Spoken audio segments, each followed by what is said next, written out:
दूर किसी जंगल में एक सुंदर सी कबूतरी जंगल में रंग गोरा करने वाली क्रीम बेच रही थी। क्रीम लो, रंग गोरा करने वाली क्रीम, जादू वाली क्रीम, और एक ही बार में अपना रंग गोरा करो, क्रीम लो। गोरी कवि अपने घर में बैठी हुई थी।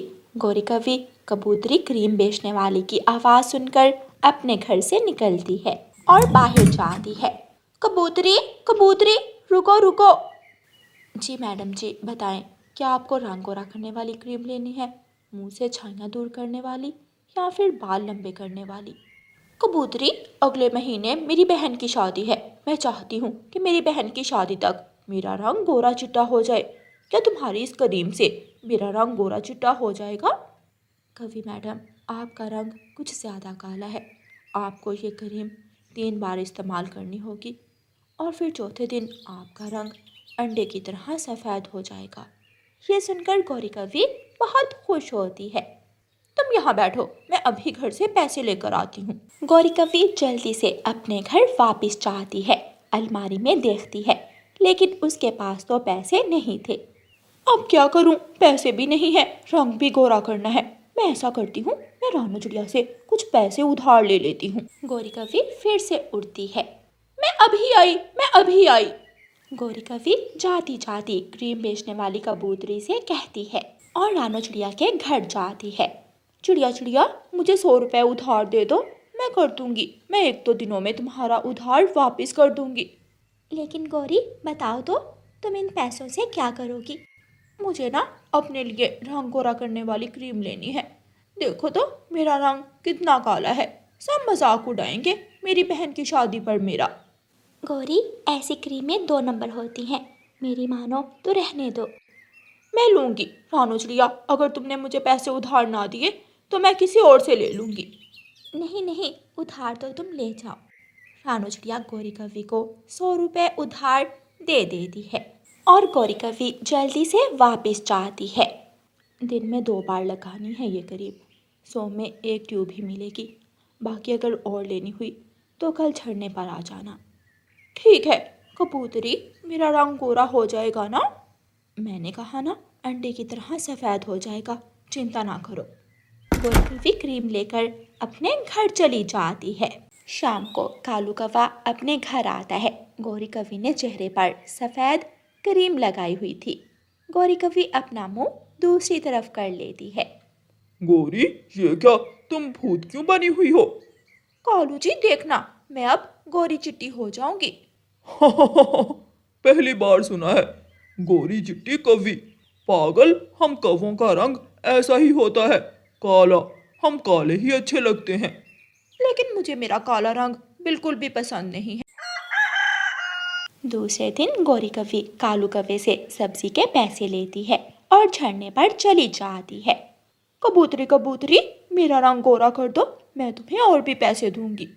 मैंने कहा ना, एक बार और क्रीम लेनी पड़ेगी, फिर देखना इस जादुई क्रीम का कमाल। गौरी कवि नदी पर जाती है और नदी पर जाकर अपने चेहरे पर क्रीम लगाकर बैठ जाती है।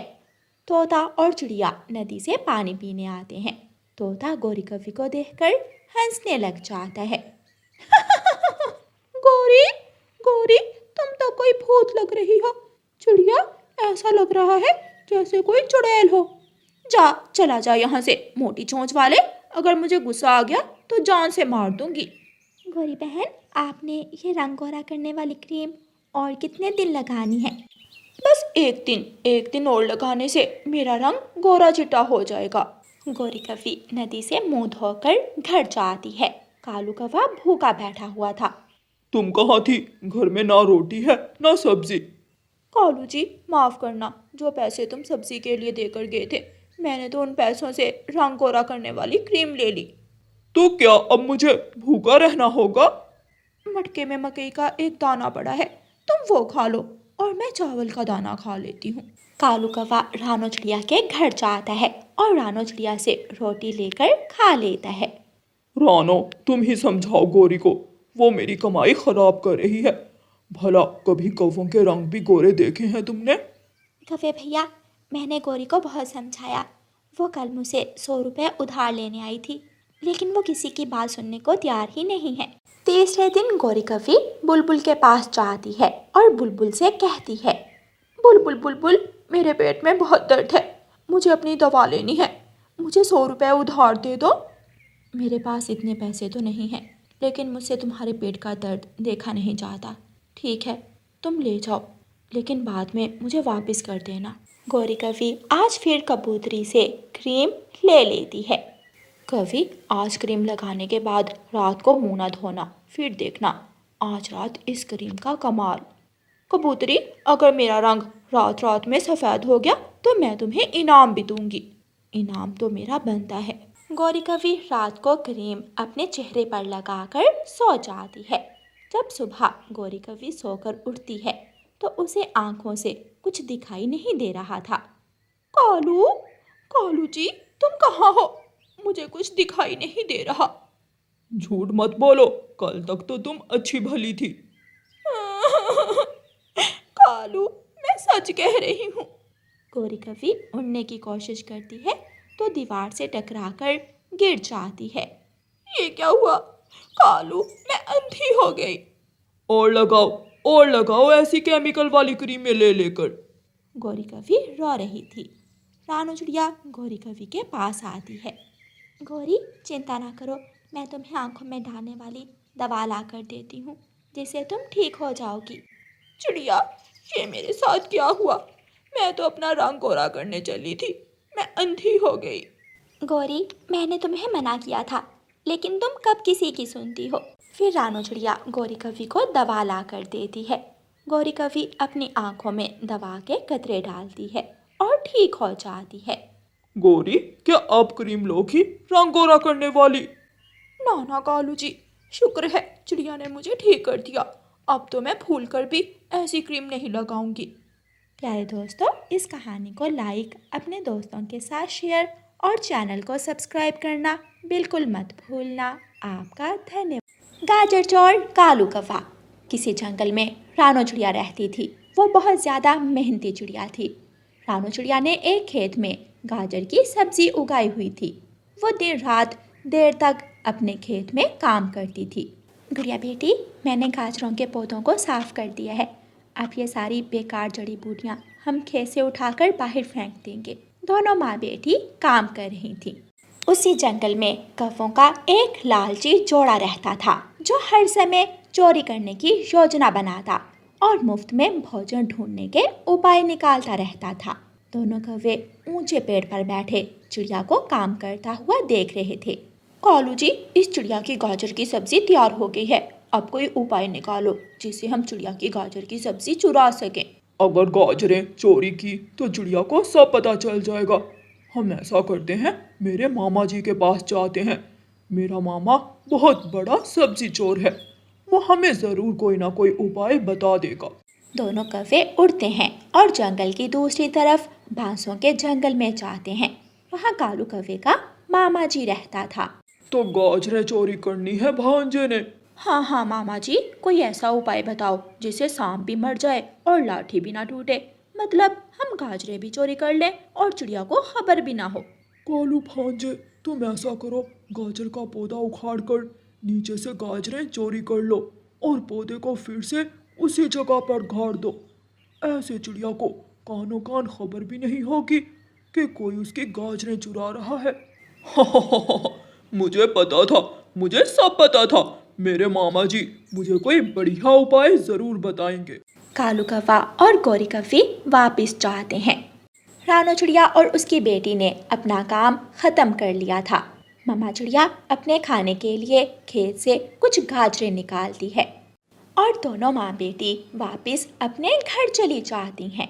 कौवा और कौवी रानू चिड़िया को घर जाता हुआ देख लेते हैं। कालू जी, तुम चिड़िया के खेत में जाकर गाजरें निकालो और मैं घर से टोकरी लेकर आती हूँ।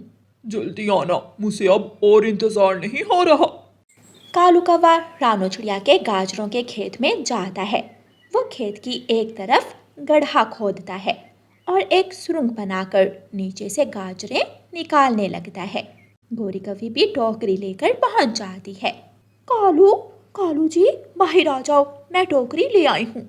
गौरी की आवाज़ सुनकर कालू कौवा जमीन से बाहर आता है और गाजरें टोकरी में रखता है। दोनों कौवे चिड़िया के खेत से गाजरें निकाल कर ले जाते हैं और घर जाकर मज़े मज़े से गाजरें खाते हैं। दूसरे दिन रानू चिड़िया अपने खेत में जाती है। मम्मा देखें, मैंने गाजर का ये पौधा निकाला है। इसके नीचे तो गाजर है ही नहीं। ऐसा कैसे हो सकता है? इस पौधे की गाजर किसने चोरी की? फिर मम्मा चिड़िया का ध्यान खेत के एक तरफ जाता है। वहाँ एक गड्ढा था। तो कोई चोर यहाँ से घुसकर हमारी गाजरें चुराता है। ये तो कोई चूहा ही हो सकता है। मम्मा चिड़िया एक लाठी लेकर खेत में एक पेड़ के पीछे छुप जाती है। उसकी बेटी गुड़िया पेड़ के ऊपर पत्तों में छुपकर बैठ जाती है। शाम को कौवा और कौवी अपनी टोकरी उठाए फिर से खेत में आ जाते हैं। गौरी, हम दोनों इस रास्ते से खेत के नीचे घुस जाते हैं और जी भरकर गाजरें खाते हैं। हाँ हाँ कालू जी, मैं भी जाऊंगी आपके साथ। ऐसे दोनों कौवे उसी रास्ते से खेत में घुस जाते हैं। रानू चिड़िया लाठी देकर सुरंग के मुंह पर आकर खड़ी हो जाती है। गुड़िया भी वहाँ आती है। गुड़िया बेटी, पूरी तरह तैयार रहना। आप भी वहाँ से एक छड़ी तोड़ लो। इन कौवों को आज ऐसा सबक सिखाएंगे कि ये कौवे दोबारा कभी हमारे खेत की तरफ ना आए। मम्मा, वो आ रहे हैं, आवाज आ रही है। पेट भर गया कालू जी, चलो अब बाहर जाकर टोकरी भी भर लें। गोरी कौवी जैसे ही अपना सर गड्ढे से बाहर निकालती है, रानू चिड़िया जोर से लाठी गोरी के लगाती है। हाय, मर गई। कालू कालू, रानू चिड़िया आ गई है। उसके पास बड़ी लाठी भी है। अब क्या होगा? मेरा यहाँ दम घुट रहा है, अब बाहर तो जाना ही होगा। कालू कौवा फिर से गड्ढे के मुंह पर आता है तो रानू चिड़िया कौवे को भी एक लगाती है। काले कौवो, चोरी करते हो, बहुत चालाक बनते हो तुम। आज मैं छोड़ूंगी नहीं तुम्हें। कौवी और कौवा पिटते हुए, मार खाते हुए बाहर निकलते हैं और वहां से भाग जाते हैं। गुड़िया कौवों को देखकर खूब हंसती है। मर गई कालू, मैं तो मर गई। मेरे यहाँ मारा है चिड़िया ने, मेरी टांग पर मारा है कालू, और मेरे पंख पर भी मारा है चिड़िया ने। रानू चिड़िया आराम से अपनी गाजरें निकालती है और घर ले जाती है। कौवे कहाँ रुकने वाले थे? वो सलाह करते हैं कि अब वो रात को खेत से गाजरें चोरी करने जाएंगे। दोनों कौवे रात को रानू चिड़िया के खेत में चले जाते हैं। कालू जी, तुम्हारे मामा जी का उपाय तो बेकार था। अब मजा आया। रात को काले कौवों को कोई देख भी नहीं पाएगा और हम गाजरें भी चोरी कर लेंगे। सुबह हो जाती है। रानू चिड़िया देखती है कि आज रात भी उसके खेत से गाजरें चोरी हुई हैं। अम्मा, अब कौन होगा हमारी गाजरें चोरी करने वाला? रात को उल्लू चोरी करते हैं। ये ज़रूर दूसरे जंगल के उल्लू होंगे। लेकिन चिंता ना करो, मेरे पास इसका उपाय भी है। रानू चिड़िया अपने खेत के चारों तरफ एक जाल बिछा देती है। अब उल्लू हो या कौवे या फिर कोई दूसरा चोर, सब पता चल जाएगा। कालू, रात हो गई है, चलो चले। गौरी, आज हम चिड़िया के खेत से सारी गाजरें चोरी कर लेंगे। सारा खेत साफ कर देंगे आज हम। कौवा और कौवी चिड़िया के खेत में जाते हैं, लेकिन वो दोनों कौवे रानू चिड़िया के बिछाए हुए जाल में फंस जाते हैं। कालू कालू, मैं जाल में फंस गई हूँ। मेरा पाँव भी जाल में फंस गया है। अब तो चिड़िया से बहुत मार पड़ने वाली है, भाग भी नहीं पाएंगे हम अब। सारी रात कौवे जाल में फंसे रहते हैं। सुबह हो जाती है। रानू चिड़िया भी अपनी बेटी के साथ खेत में आ जाती है। मम्मा मम्मा, वो देखें, फिर से काले कौवे जाल में फंसे हुए हैं। रानू चिड़िया लाठी लेकर जाती है और गौरी के एक लगाती है। माफ कर दो रानू चिड़िया, आज के बाद हम तुम्हारे गाजरों के खेत की तरफ देखेंगे भी नहीं। बस एक बार हमें जाने दो। चिड़िया चिड़िया, मेरी बहन चिड़िया, हम ये जंगल छोड़कर दूसरे जंगल चले जाएंगे। कौवो, काले कौवो, याद रखना, चोर की चोरी एक दिन जरूर पकड़ी जाती है। मैं छोड़े ही हूँ तुम दोनों को, जल्दी से भाग जाओ वरना मैं तुम दोनों की पूंछ तोड़ दूंगी। रानू चिड़िया कौवों को छोड़ देती है और दोनों कौवे पीछे मुड़कर नहीं देखते। वो दोनों कौवे वहाँ से भाग जाते हैं। प्यारे दोस्तों, इस कहानी को लाइक, अपने दोस्तों के साथ शेयर और चैनल को सब्सक्राइब करना बिल्कुल मत भूलना। आपका धन्यवाद।